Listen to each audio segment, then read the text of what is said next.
afternoon to a second edition of Cooking with Judy in her campervan, and I thought this time I would cook something savoury, and I'm cooking oven-baked onion bhajias. Oven-baked to hopefully be a little bit more healthy. I've pre-prepared and pre-cooked the onions to save time. So basically I have I cut them in half and then sliced them. 5 medium-sized onions, a mixture of red and white onions, and various spices have gone in there.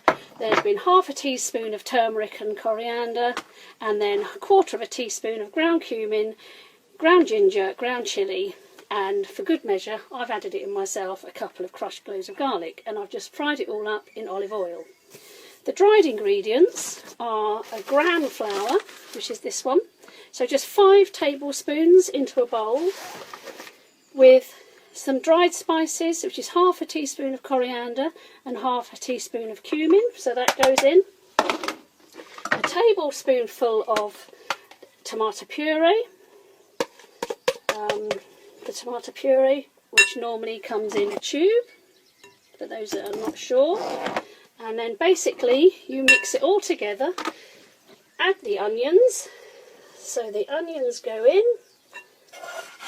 one mixture.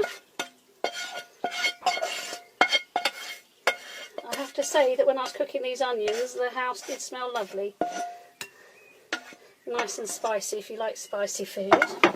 And then basically all you do is mix it so all the flour coats the onions.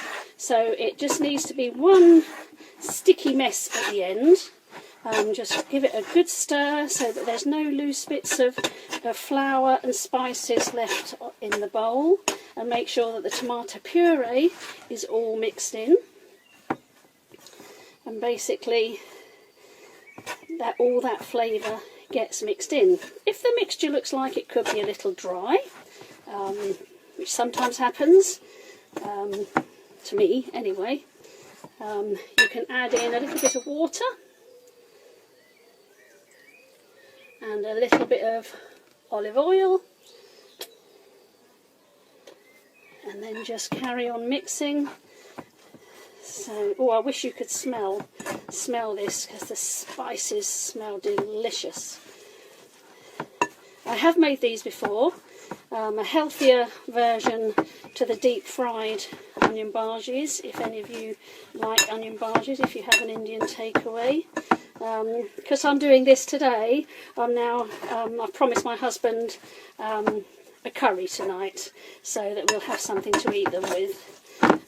And sometimes you have to get in with 2 spoons, because it gets a bit claggy, a bit sticky onto 1 spoon, and then maybe just a tad more water, just to give it that little bit more,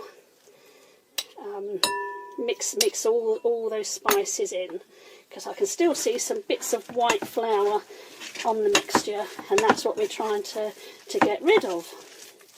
So, as you can see, this is all mixed in. Can you see? There, it's all mixed in together.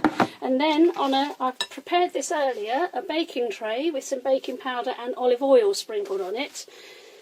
And basically, I now spoon the mixture onto the tray, in just a dollop at a time, really. A spoonful of mixture onto the tray. Here I'm going to have difficulty because I'm going to need 2 spoons just to knock it off. So there's 1, there's 2. I hope you've noticed that not only have we got Little Bear here, we've got Big Bear joining us as well, to see what's been going on in the campervan. So just a few more to do. They don't have to look very elegant. They can just be dolloped on the greaseproof paper, and then it won't be much longer. And then what I will do when they're all on the tray, I will then bake them in the oven in the house for about 25 minutes, and then I will come back and show you the end results when they're all done. And I think I've just got one last one to make. think I've made them a little bit too big today. I haven't got quite so many to fit on my tray, but we can manage. And there we have it. So I've managed to make 7, they're fairly large, onion barges to bake into the oven to have with our meal later.